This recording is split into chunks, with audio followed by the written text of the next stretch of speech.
My name is Anna Orłowska. I'm from Gdańsk, and I would like to extend a very warm welcome to all the people who already shared where you are from. Feel free to do so.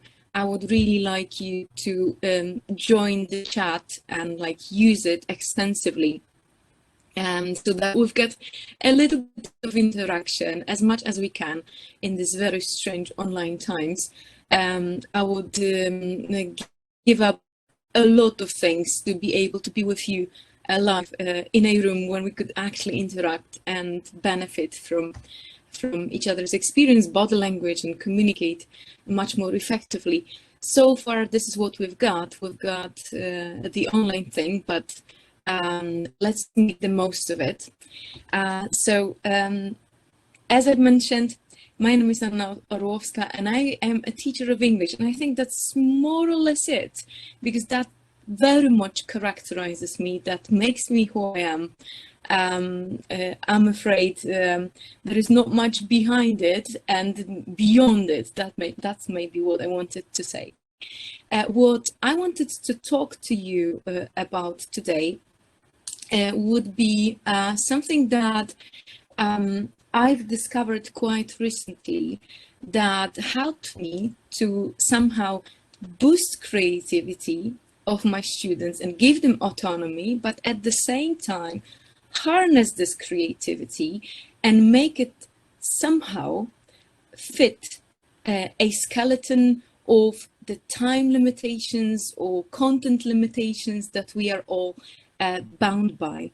So if you have a look at this, let's say, maybe a mysterious name, one-pagers, can I please ask you to share what comes to your mind?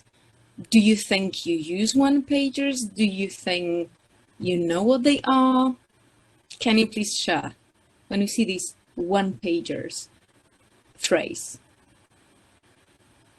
I have some people writing. Great. Can't wait to see what you are writing.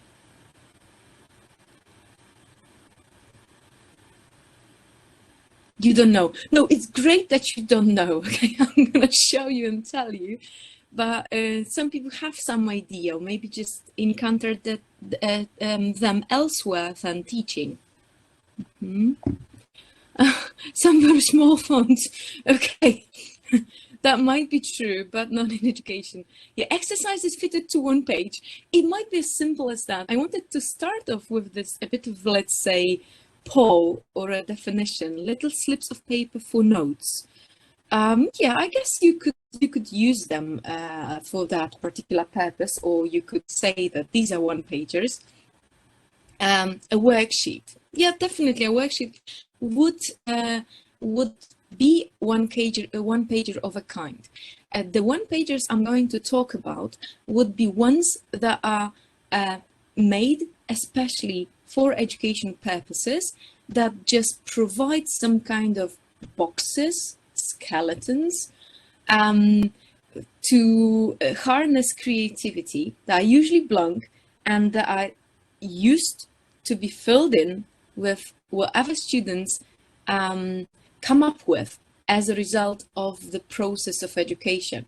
They might look like worksheets, but surprisingly, they will be quite empty when you look at them for the first place. So they would be blank, I should say. So this would be more or less a definition, but it needs to become real with some examples. So how to give a blank page with some boxes, with some points, human dimension, and how to harness human student potential and creativity this way. Okay. Usually this one-pagers would be a sheet of paper, as simple as that, with endless possibilities, an A4 usually. However, obviously, we might think of making one-pagers digital worksheets, right? It's up to us. We might very much, they are quite versatile, and we might make whatever we need out of them. So let's have a look at some, let's say, basic categories of one pages that I have tried and used, and I can tell you with full responsibility that they worked and they are well loved both by me and my students. Due to their, let's say, universal nature, they need to be categorized and pigeonholed somehow. So the one pages that I've been using for some time now could be divided into three broad categories. The first and the most, let's say, creative one is response one pages. So the ones where I ask students, I give them this blank one pager, a table of sorts, a skeleton of sorts, and ask them to complete that. Another thing is hexagonal thinking one pagers, which are more visual and artistic and a bit different. We shall talk about that in detail. And the last thing that I have been doing with my students are a retrieval practice one pagers. So those where students use certain tables and grids to share the things that they've learned and managed to retrieve from memory. So this is the plan for today, and let's see what we can make of the first category, namely response one pagers. So I don't know about you, but I see the process of education as a very autonomous and individual one, where we are just the guides to help students to learn and to organize things cognitively on their own, and we are just there to help rather than tell them exactly what to do and channel their energy in a very particular direction. Everybody knows, it's a well-known fact, all students love watching films, TED Talk, videos, podcasts, because it seems nice, easy, and positive, right? And let us squeeze this limit as much as possible and let them enjoy passively or quite passively watching, listening to videos, TED Talks, podcasts, or simply some interviews, whatever, let's say, multimedia material you can find on the net usually. But make process the content and obviously the language. It's all up to us, whatever we ask students to do, and then present it to the rest of the class, or simply present it to us as, let's say, homework. So the first thing that we do, and I believe that everybody is doing that from time to time, a longer video, a podcast, a listening, a TED Talk that you want them to watch, to listen to. And then very often textbooks, they provide us with certain exercises, questions that follow, but let's say the number of exercises and ready questions is significantly lower than the variety of different multimedia content that we might encounter online and we might find useful and valuable as far as content and as far as language goes. So what can we do then? For example, we can prepare something that I've got here on the right. A TED Talk one pager is just an example. If you have a look at it, there is somebody with technical difficulties. Is there? Can I ask everybody else? Is anybody else experiencing such problems as Mrs. Kinga? Is there something wrong with? I am breaking. Okay, let me try to do something. Okay, let me try to move. Maybe, I don't know, because my net is like it's a landline and should be. Is that any better when I like move it?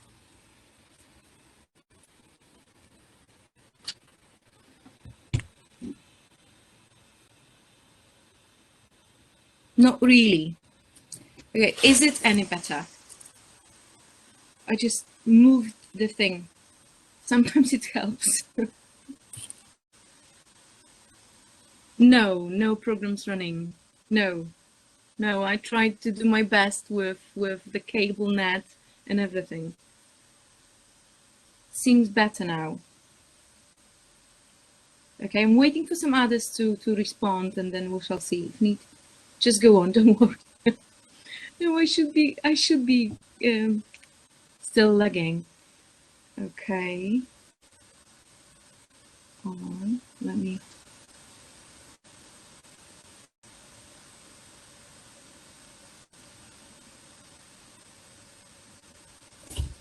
Okay.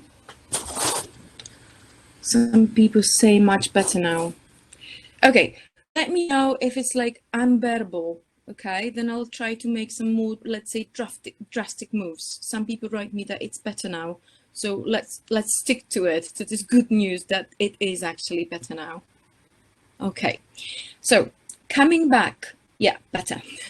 Coming back, we've got a one-pager that I prepared for my students when it comes to TED Talk. And can you please tell me, I'm going to give you 2 or 3 ideas. What could students be asked to put in a one-pager for a TED Talk of your choice or of their choice? Because the thing that, for example, I did was that I asked them to find a TED Talk to their liking out of many possible ones that would somehow concern the topic, let's say traveling, or I don't know, identities, etc. I can see that some people are writing. I'm a bit worried. Hopefully they are writing that they can hear me okay. A short summary or the main idea, definitely. How about they could put, for example, top right, 4, 5, 10 words that they found new in this recording and they needed to check, or they learned from the context. How about a rating of a kind? Maybe questions to the author once they meet it, collocations for more advanced, rating with stars, right? So have a look, just 3 or 4 of you and so many different ideas where the students could process, could watch for, listen for particular content or particular linguistic features, process them and put them on a one-pager like that. It's very much up to you or even up to them. The one that I'm showing now is empty. Okay, it's totally it's totally up to your decision what you might ask students to put here. Exactly, it looks a bit like Cornell note taking, but I'm going to show you some angles that make it a bit better or more universal than that. This is, hopefully you can see that very well. It's a TED Talk that I used with my students when we did the topic traveling. This is exactly what I did what I told you just before, which is we had a very broad topic, which was traveling, and I asked them to pick a TED Talk that they found interesting for a reason, and then complete a one-pager, a totally blank one-pager like that. However, they were given directions of what should go places. And as you can see here, the very center is traveling with no money, the name of the author and of the speaker, rating with justification. You can see those stars, right? That's that would be the starters for this particular activity. That could be modified anyhow you please. Then I wanted my students to pick 2 general ideas of the TED Talk. For example, here was the importance of money in human life and life lessons gained from traveling alone, right? These were the 2 topics that the students picked as general main ideas, or maybe the most important ideas for them, or maybe the ideas that they could relate to, right? Another thing that I wanted them to do is to pick 3 quotes, not ideas, but quotes, and write them down from the TED Talk that particularly resonated with them. The task here was also to get as visual as possible, for that very reason that the one-pager was supposed to be then a springboard for an actual presentation. So instead of making them prepare a PowerPoint presentation, what I did, this was done digitally, okay? They scanned that because that was the time of online learning, and somebody asked me about the age, 15, 16. Teenagers, I teach at a high school.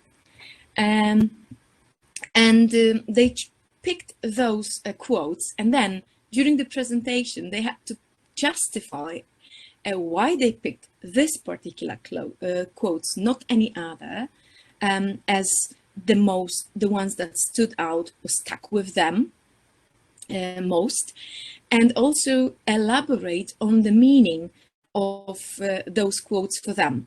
Right? So that was it. And then here in this box, last but one, in the last but one box, I wanted them to somehow respond personally to this particular TED Talk that they watched. And have a look, it all looks very enigmatic. And I was so very happy to see that, because the more enigmatic it got, the more space there was for the students doing quite extensive presentation, explaining things, elaborating on things, engaging in a discussion with me, the teacher, but also answering the questions from other students while presenting that. And it was quite a revelation for me, because when I compare the effectiveness and attractiveness of a PowerPoint presentation and a one-pager as such, one-pager wins hands down because of the fact that it's so personal and so customized.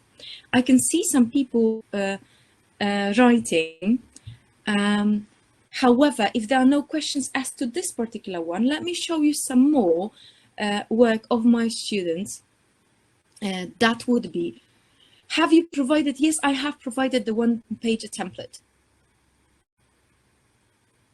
And I wanted them to stick to that. As I told you, we need to foster creativity, but we need to channel or embrace, harness it somehow. Okay, so that was it. When it went to TED Talk one-pager.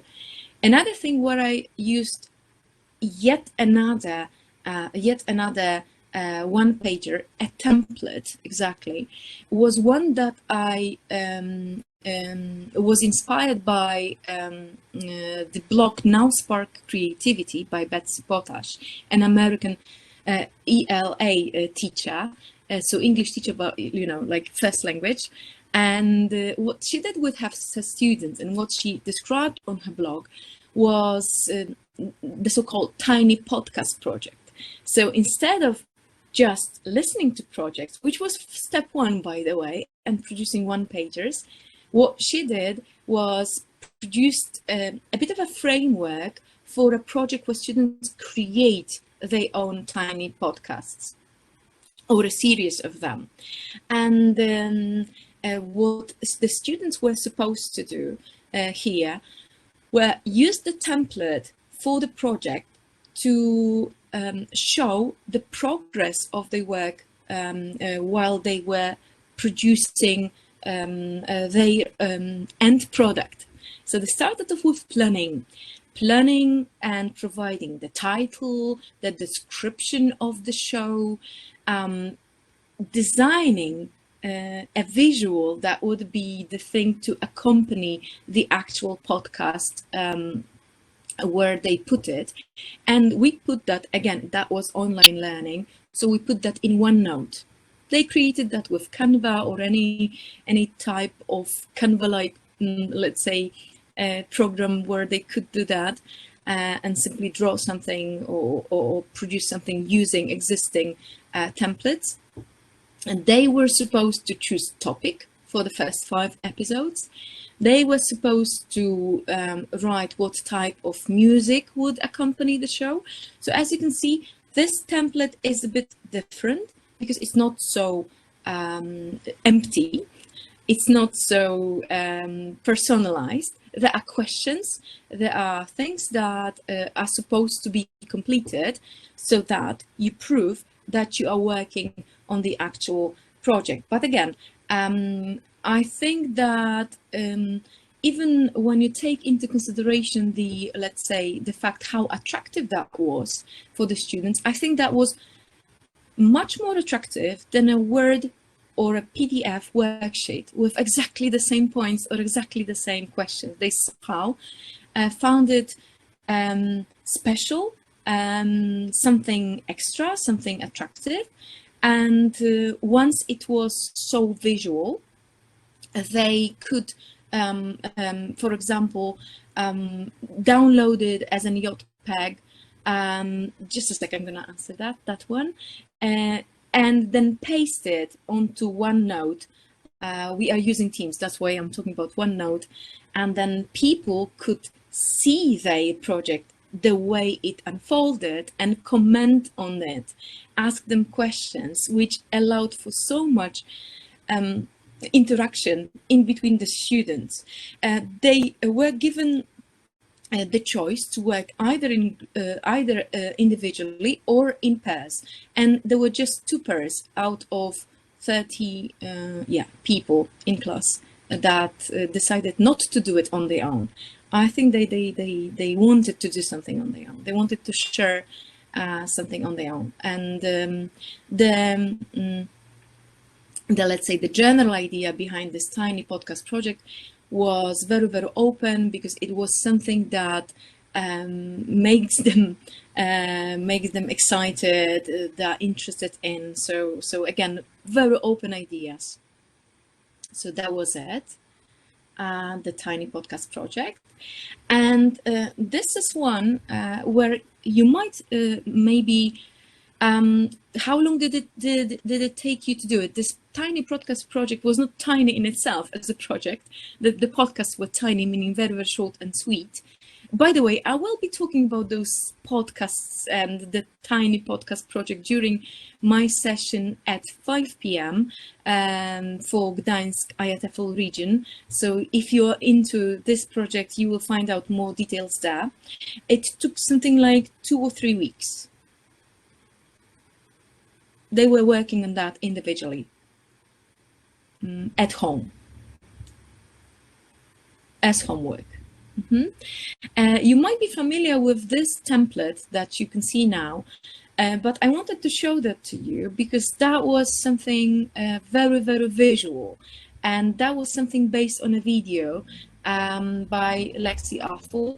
And here, the tasks were basically the same, but what I wanted to show you is that if you choose to go for one-pagers, for students to process content and process language, and encourage them to go for visuals rather than words, no matter how skillful they are at drawing. This could be even pasting some kind of pictures from the net. This is so nice because it then pushes them harder to produce an even longer, more substantive presentation verbally in class. I was happy that those projects were done on an A4 paper.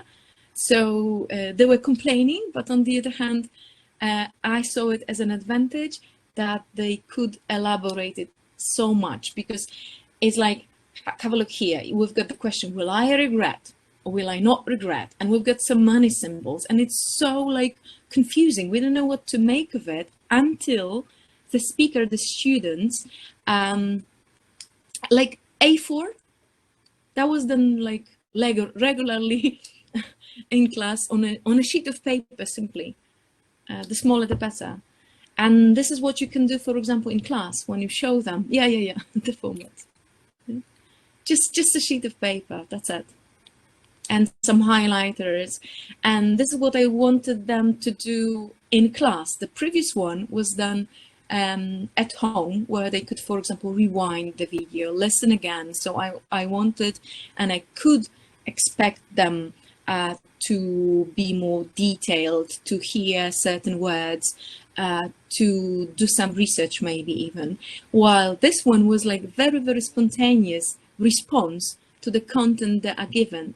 And have a look how lovely it, how nicely it lends itself to, for example, pair work or group work, when they will not be performing in front of the whole class, but they will be sharing their own personal conclusions, observations from this material that we ask them to process and respond to using a one-pager, and then discuss in pairs, for example, or in groups, and choose one, or ask questions that appear. Okay, I can see some people writing. Okay, no complaints about the quality of sound. That's the most important thing so far. So this would be response one-pagers. And if you think of it, if you modify them somehow, if you give a different, let's say, layout of boxes or bullet points, then you might use it with anything and everything. Reading text, listening, anything where they are given, they are fed some content and asked to process, and then like produce something, channel certain things, categorize things, infer certain conclusions, right?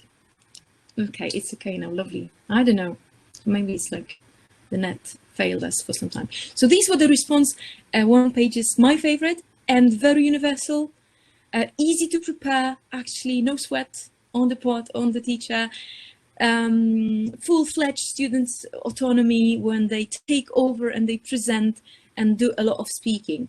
Or do some speaking, obviously it depends on the level. I'm blessed with students that are really nice advanced level English, so for them speaking for a long time is not a problem, and they enjoy that, and they like performing in public generally.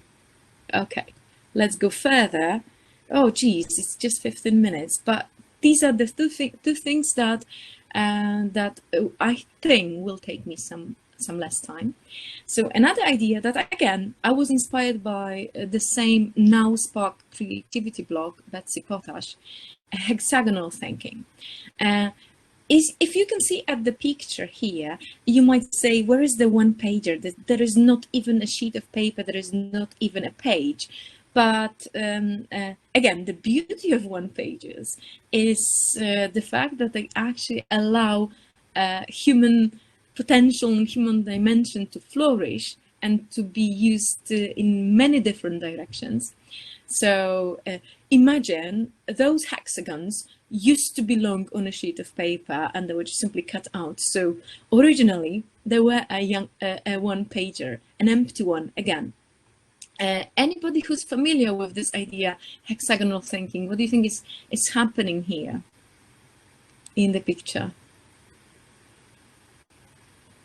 You can see idea of self, community, connection, skills, some concepts that are associated, associations, connections, things that make sense.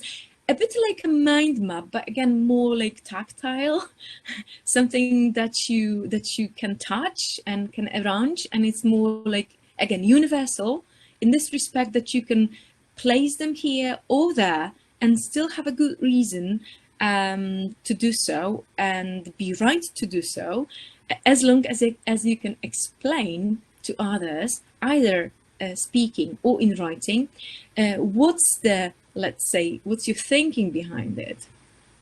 So here we've got a sample of a one pager that got cut out and served as actual hexagons to work with a book we were reading in class, to talk about the topics that were dominant in this particular book and allow for a group to work and decide which ones would they say were the most pertinent for them, the most pressing, the most relatable maybe, and produce a bit of a grid that would make sense to them and where the connections could be justified by them. Okay, so that was more or less the idea. Let me show you some more examples so that it becomes more real. With a class of mine last year, I did this book, Thag, right? The Hate to Give, by Angie Thomas. And this is a hexagonal thinking one-pager that they produced processing the content of the book. So the topic, the characters, and again, this was done as assigned. They were assigned that as homework, and their job was to process the information and try to somehow make it their own and show to others, both visually and then verbally, how they understand certain connections, certain topics within the book, and also how different ideas from the background interplay and influence the content of the book and their understanding of the book, because we also did some presentations on the Black Lives Matter movement, or Martin Luther King, and anything and everything almost that did influence the book and help them to understand the content. So this was the result of their cognitive efforts, individual cognitive efforts. This thing obviously could have been done also in pairs or in groups, right? Even one slide back for somebody. Okay, and I'm gonna come back to this hexagonal thinking. And meanwhile, if you think of it, what else could hexagonal thinking lend itself to, except for content of text, except for ideas and concepts or events? Do you think anything strictly language learning related, such as vocabulary or grammar, would work? Can you imagine? Hexagons with collocations, lovely. So vocabulary, definitely vocabulary. And I'm not talking about producing sentences that much, more like which things go together and why, what families, exactly. Same suffixes, same prefixes, right? That could be it. Okay, lovely. And this is something that yet another essay planning, excellent idea.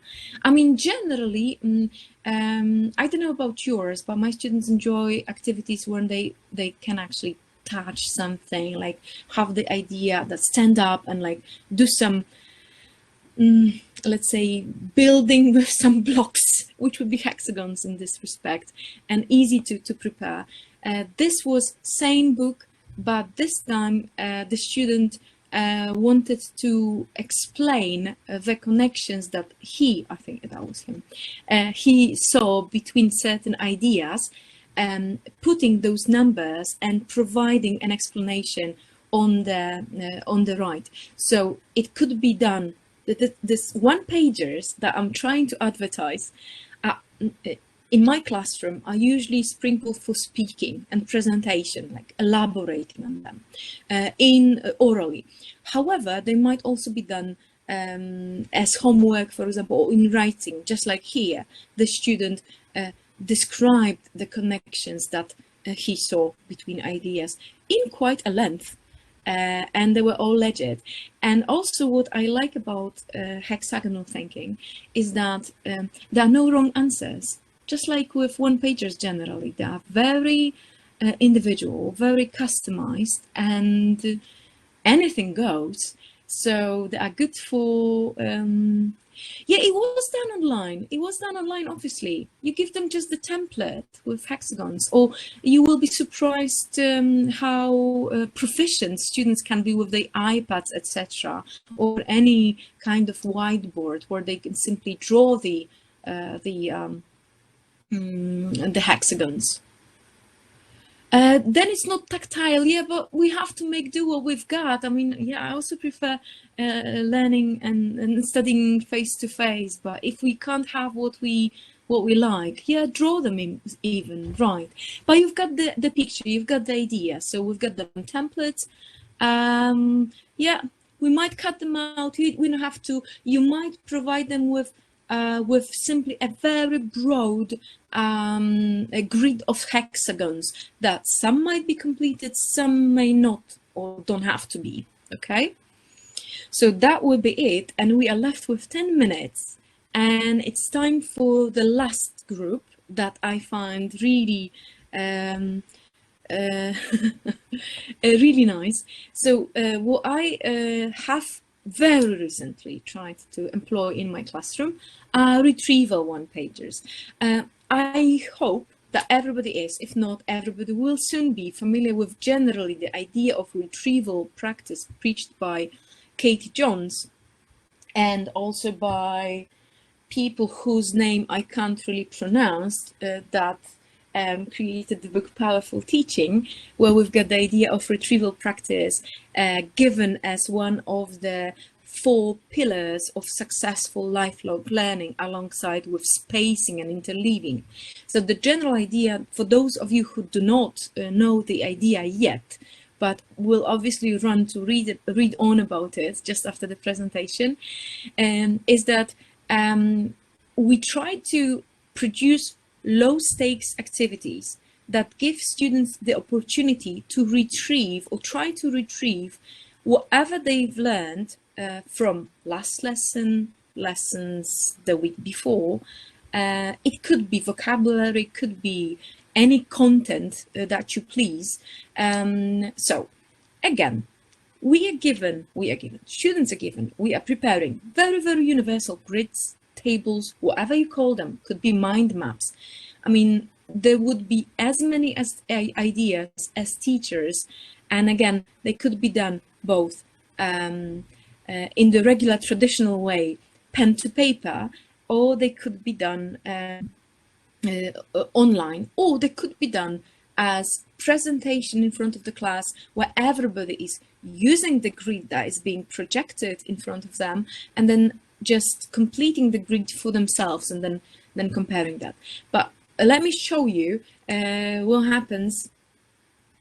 What might happen, what might such a grid look like. This one is colorful because it's a slide that can be used with vocabulary retrieval. Okay, it's a challenge grid. So we might do it in many different ways. It might be group work, it might be pairs, competing against each other in trying to retrieve things. But I think the most effective thing is when they do it individually still. It just like an individual challenge. The previous slide once again. Okay, there you go. This is from the book Powerful Teaching that I showed you, by Patrice Mbain and Agrawal. Pooja, I think this is the way you say it. I'm not sure here. Okay. Maybe let me come back to this slide that you wanted to take a picture of. So have a look. These are, again, the ideas for what might be used in this particular retrieval one-pager. So for example, here we've got, what keywords did you use or learn last lesson? State 3 key facts from last lesson.